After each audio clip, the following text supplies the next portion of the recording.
नमस्कार, मैं रविश कुमार। आज देश भर के लाखों पेंशन धारकों से जुड़ी कुछ बेहद महत्वपूर्ण और बड़ी खबरें सामने आई हैं और इस वीडियो में हम इन सभी खबरों का पूरा विश्लेषण, ज़रूरी अपडेट और हर पहलू की स्पष्ट जानकारी आपके साथ साझा करने वाले हैं। पेंशन केवल पैसे मिलने का विषय नहीं है, बल्कि ये बुजुर्गों के सम्मानजनक जीवन, उनकी स्वास्थ्य, सुरक्षा और परिवार की जिम्मेदारियों से गहराई से जुड़ा हुआ मुद्दा है। बढ़ती महंगाई, उम्र के साथ बढ़ती स्वास्थ्य समस्याएं और जीवन की बढ़ती ज़रूरतों के बीच पेंशन धारकों को किन चुनौतियों का सामना करना पड़ रहा है, ये समझना बहुत ज़रूरी है। इसीलिए इस वीडियो में हम 3 सबसे बड़े और चर्चित मुद्दों पर विस्तार से बात करेंगे। सबसे पहले चर्चा करेंगे उस बड़ी खबर की जो इस समय पूरे देश में चर्चा का विषय बनी हुई है और जो कर्मचारी पेंशन योजना यानी ईपीएस 95 से जुड़े एक महत्वपूर्ण फैसले से संबंधित है। इस फैसले के बाद ये संभावना जताई जा रही है कि लाखों पेंशनरों को बढ़ी हुई पेंशन का लाभ मिल सकता है। आखिर ये फैसला क्या है, कर्मचारी पेंशन योजना में किस तरह का बदलाव चर्चा में है और इसका फायदा पेंशन धारकों को कैसे मिल सकता है, इसे हम विस्तार से समझेंगे। इसके बाद दूसरी बड़ी खबर की बात करेंगे जो फिर से ईपीएस 95 योजना से जुड़ी हुई है और जिसका ताज़ा अपडेट दिल्ली के जंतर मंतर से सामने आया है। राष्ट्रीय संघर्ष समिति के नेता कमांडर अशोक राउत ने एक घोषणा की है जिसने देश भर के पेंशनरों का ध्यान अपनी ओर खींच लिया है। जंतर मंतर पर पेंशन भोगियों के धरना प्रदर्शन को लेकर क्या जानकारी सामने आई है, ये प्रदर्शन कब शुरू हुआ, इसमें किन मांगों को उठाया गया है और इसका पेंशन धारकों पर क्या असर पड़ सकता है, इन सभी बातों को भी हम विस्तार से समझेंगे। ये आंदोलन केवल एक दिन की घटना नहीं, बल्कि लंबे समय से जारी उस संघर्ष का हिस्सा है जिसके जरिए बुजुर्ग अपनी आवाज़ सरकार तक पहुंचाने की कोशिश कर रहे हैं। इसके बाद तीसरी बड़ी खबर की बात करेंगे जो कर्मचारियों और पेंशनर्स दोनों के लिए बेहद महत्वपूर्ण मानी जा रही है और वो है 8वां वेतन आयोग। खबरों के अनुसार कर्मचारियों की बेसिक सैलरी में लगभग 66% तक की संभावित बढ़ोतरी की चर्चा हो रही है।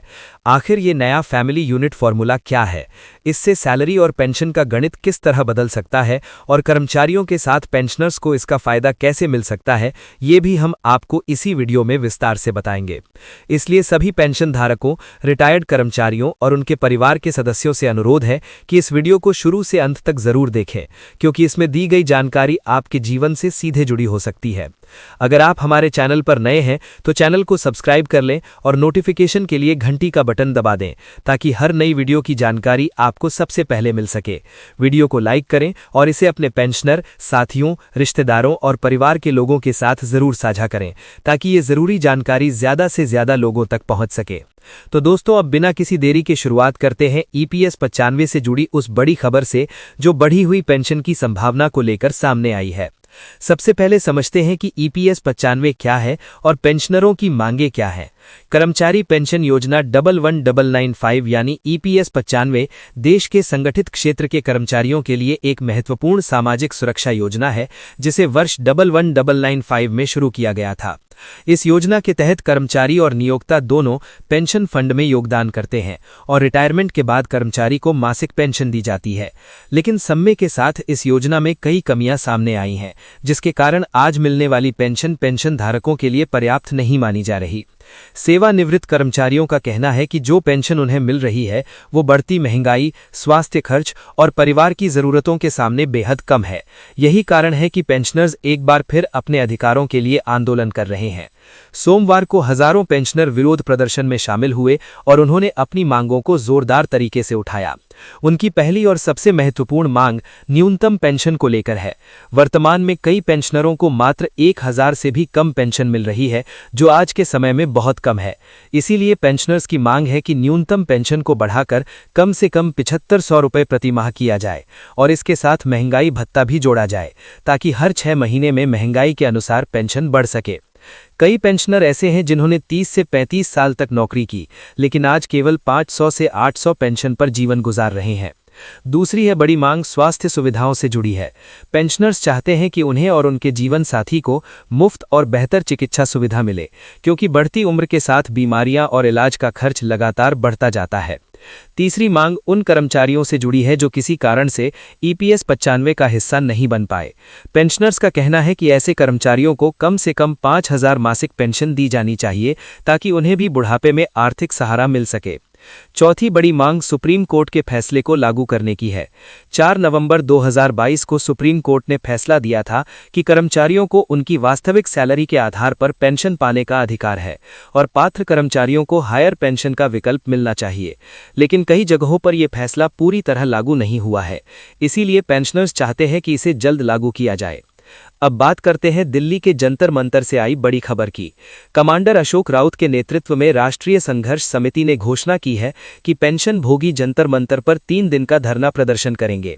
हजारों पेंशनर वहां एकत्रित हुए और उन्होंने अपनी मांगों को सरकार के सामने रखा। अशोक राउत ने कहा कि उनकी लड़ाई न्यूनतम पेंशन को 7500 करने, उसमें महंगाई भत्ता जोड़ने और पेंशनर्स को मुफ्त चिकित्सा सुविधा देने की है। इससे पहले श्रम मंत्री मनसुख मांडविया ने आश्वासन दिया था कि पेंशनरों की मांगों पर विचार किया जा रहा है, लेकिन पेंशन भोगियों का कहना है कि जब तक स्पष्ट सरकारी फैसला नहीं आता तब तक आंदोलन जारी रहेगा। अब अंत में बात करते हैं 8वें वेतन आयोग की। खबरों के अनुसार कर्मचारियों की बेसिक सैलरी में लगभग 66% तक की बढ़ोतरी की संभावना जताई जा रही है। कर्मचारी संगठनों का कहना है कि फैमिली यूनिट को मौजूदा 3 सदस्यों से बढ़ाकर 5 किया जाना चाहिए। वर्तमान फॉर्मूला 111995 की इंडियन लेबर कॉन्फ्रेंस के आधार पर बना था, जिसमें परिवार में कर्मचारी, पत्नी और एक बच्चे को शामिल किया गया था। लेकिन आज के समय में परिवार की जिम्मेदारियां बढ़ चुकी हैं, इसीलिए यूनिट में कर्मचारी, पत्नी, 2 बच्चे और माता पिता में से एक सदस्य को शामिल करने की मांग की जा रही है। विशेषज्ञों के अनुसार अगर फैमिली यूनिट 5 हो जाती है तो वेतन में लगभग 66% तक वृद्धि संभव हो सकती है और इसका फायदा पेंशनर्स को भी मिल सकता है, क्योंकि अक्तबालकाल की रद्द कर पेंशन संशोधन अक्सर वेतन आयोग से जुड़ा होता है। दोस्तों, यही थी आज की 3 बड़ी खबरें जो देश के लाखों पेंशनरों और कर्मचारियों से जुड़ी हुई हैं। अगर आपको ये जानकारी उपयोगी लगी हो तो वीडियो को लाइक करें, कमेंट में अपनी राय जरूर लिखें और इसे अपने दोस्तों व पेंशनर साथियों, रिश्तेदारों और परिवार के लोगों के साथ जरूर साझा करें, ताकि ये जरूरी जानकारी ज्यादा से ज्यादा लोगों तक पहुंच सके। तो दोस्तों, अब बिना किसी देरी के शुरुआत करते हैं EPS 95 से जुड़ी उस बड़ी खबर से जो बढ़ी हुई पेंशन की संभावना को लेकर सामने आई है।